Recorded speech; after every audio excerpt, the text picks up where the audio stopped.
Good evening. Why, Mr. Polycop? Hello, Polycop. Forgive me, door was open. Come on in. Thank you. You will forgive my coming today. I realize you are upset. It's all right, Mr. Polycop. I don't think I can take a lesson today, Mr. Polycop. I don't feel up to it. Well, But do stay for dinner. We have enough food to go around. I will be happy to. Fine. Thank you. Now, I wonder if I know you well enough to ask you a great favor. What is it? You have heard me talk of my friend Grand Duchess Olga Katrina. Yes. She is great woman, Grand Duchess. Her cousin was Tsar of Russia. And now she is waitress in meetings. Yes, I know. What can we do? I tell you, Grand Duchess has not had decent meals since before Revolution. She must be hungry. And today is not only her day off, Thursday, but it is also anniversary of Peter the Great. Remarkable man. Now, Mr. Polycop, if you're asking if the Grand Duchess can eat here for dinner, why, it would be an honor. Oh, yes! In the name of Grand Duchess, I thank you. Oh, I'm so excited. Where is she now? She is outside in the street, waiting. I bring her in. Essie, fix your skirt and your tie. How do I look? Do I look all right? If this keeps on, I want to live to be 150. Grand Duchess Olga Katrina! That is not Grand Duchess. Grand Duchess Olga Katrina!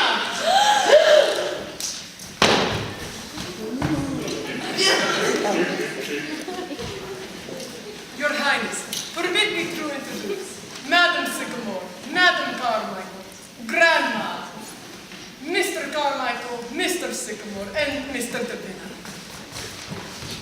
Oh, right now, Mr. Depina. Will you please be seated, Your Highness? Thank you, thank you. You are most kind. It is an honor to receive you, Your Highness. I am most happy to be here.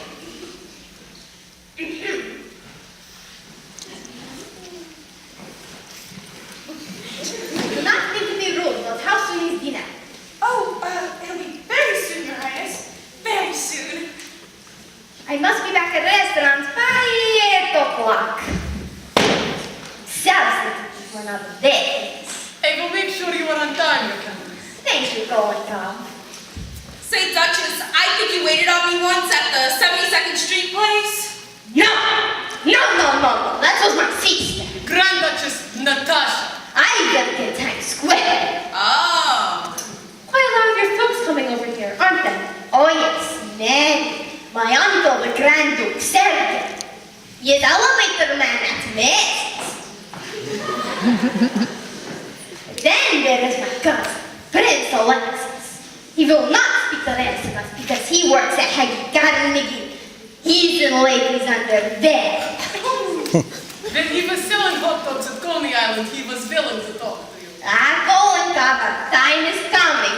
My sister Natasha is studying to be manicurist. Uncle Sergei was promised to be made floor walker. And next month I get transferred to Fifth Avenue. Ooh. From there is only a step to Stardust Dining. Then you'll see what Prince Alexis says. I think you've got him. You are telling me?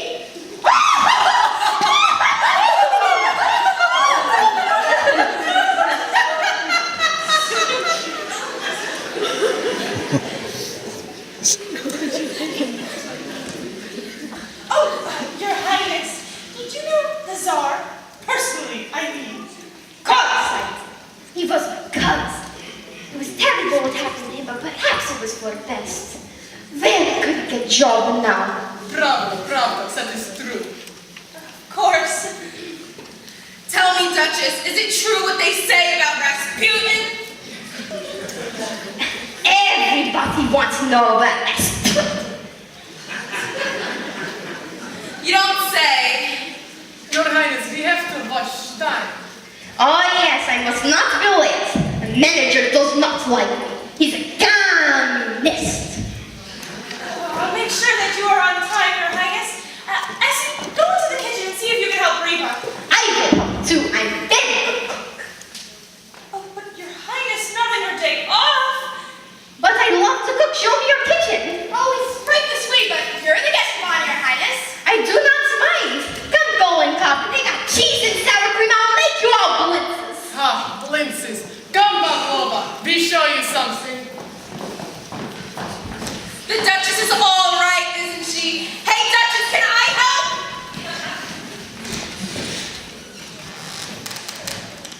got a nice face for a mask for Miss Lipinski. Well, she really is a nice woman, considering she's a duchess and all. Wonderful what some people go through and still keep on. Yes, she made me forget about everything for a moment. Oh, I have to call that cab. Wait, don't! Here comes Tony, maybe he... Ed, will you go bring down my bag for me, please? Don't you do it, Ed. Ed, please. All right, Ed. Bring it down. You know you have the stubbornest daughter in all 48 states. That must be the cab. If it is, it's certainly wonderful service. Oh, dear. Good evening, Alice. Is Tony here? Yes, he is. Do come in. How do you do? How do you do? Please forgive the intrusion. Tony, your mother wants you to come home right away. She's very upset. All right, Father. Goodbye, Alice. Goodbye, Tony. I dare say that this is just as painful to Mrs. Kirby and myself as it is to you people. I'm sure you understand. Well, yes, and in a way, no. Now, I'm not the type of person to run other people's lives, but the fact is, Mr. Kirby, these two young people don't have as much sense as you and I have. Grandma, will you please not do this? Now, Alice, I'm just talking to Mr. Kirby. A cat can look at a king, can't he? Do you want help with that, Alice? No, Mother. Hello? Can you send a cab to 761 Claremont Street, please? Yes, that's it. Thank you. Alice. Father. Are you ready, Tony? Mr. Kirby, after last night, you probably think this family is kind of crazy. Well, I wouldn't say that, Mrs. Vanderhoff, but I'm really not accustomed to going out to dinner and then ending up spending the night in jail. Well, you've got to remember, Mr. Kirby, you came on the wrong night. Now tonight, I'm sure nothing will happen at all. Maybe. Mrs. Vanderhoff, it wasn't just last night that convinced Mrs. Kirby and myself that this engagement would be unwise. Father, please, I can handle my own affairs. Alice, for the last time, will you marry me? No, Tony. I know exactly what your father's talking about, and he's right. No, he's not, Alice. Alice, you're in love with this boy, and you're not marrying because we're the kind of people we are. Grandma, I never said that. I know. You think the families wouldn't get along. Well, maybe they wouldn't. But who says they're right and we're wrong? How's that? I only feel. What I feel is Tony's too nice a boy to wake up 20 years from now with nothing in his life but stocks and bonds. I'm sorry, how's that? Yes, mixed up and unhappy, the way you are. I assure you, Mrs. Vanderhoff, I am a very happy man. Are you? Certainly I am. I don't think so. Where do you think you get your indigestion from? Happiness? No, sir. You get it in doing things that you don't want to do. I don't do anything that I don't want to do. Yes, you do. Last night you said at the end of the week in Wall Street you're pretty near crazy. Why do you keep on doing it? Why do I keep on doing it? Because it's my business. A man can't give up his business. Why not? You've got all the money you need. You can't take it with you. Well, that's a very easy thing to say, Mrs. Vanderhoff, but I have spent my entire life building up my business.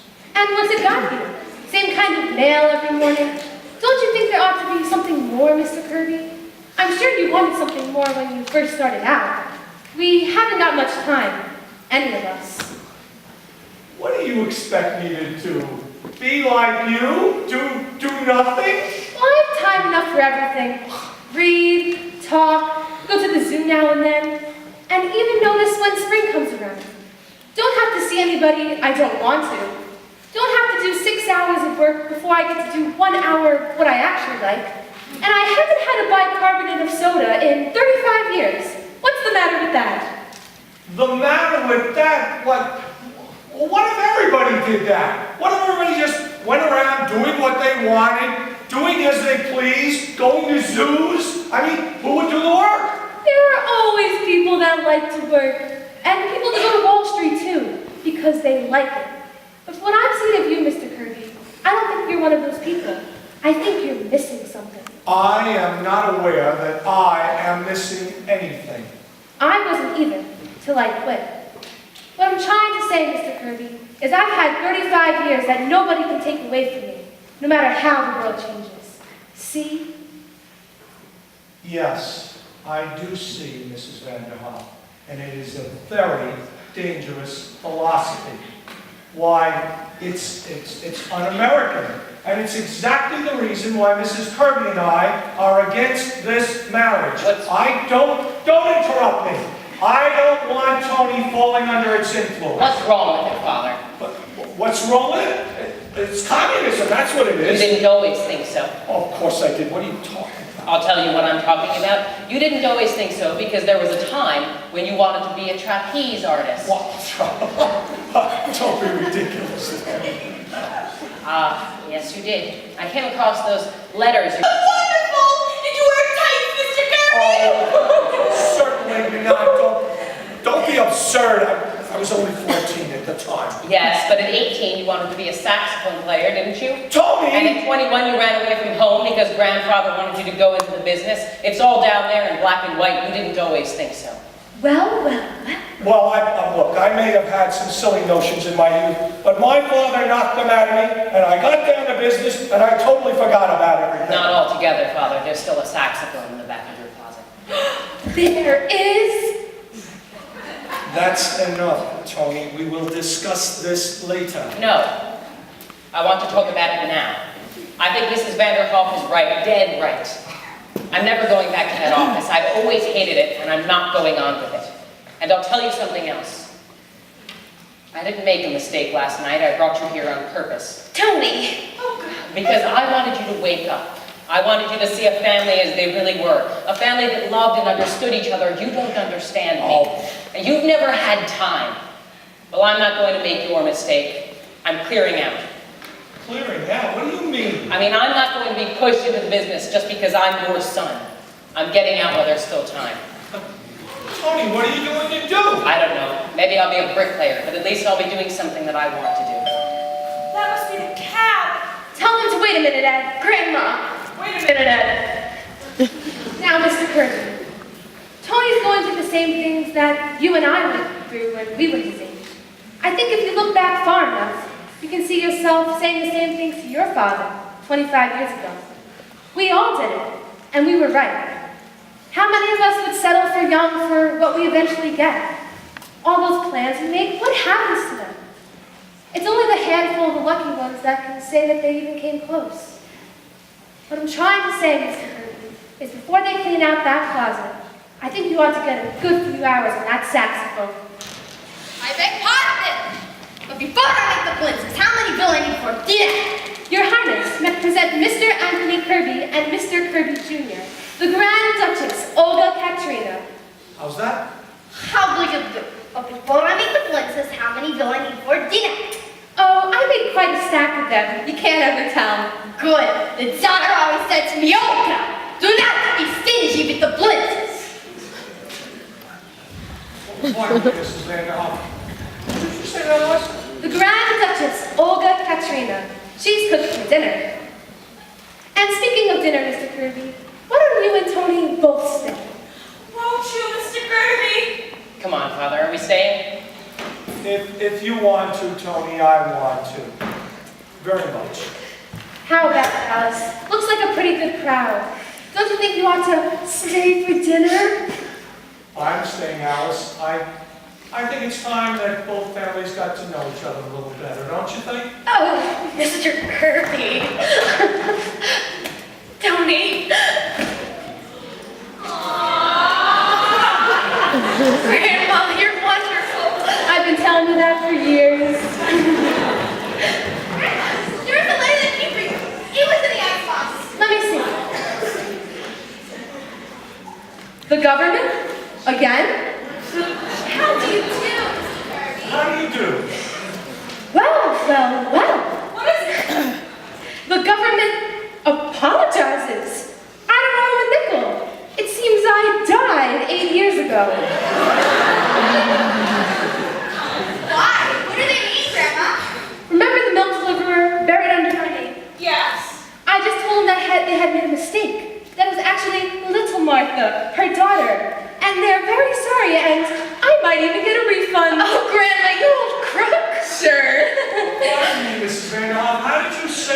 escape paying the income tax? Tonight, my friends, you're going to eat. Well, look who it is! Hi, how are you? How do you do? I'm fine. Nice to see you. What has happened? He's just relaxing. That's right, play something, Ed.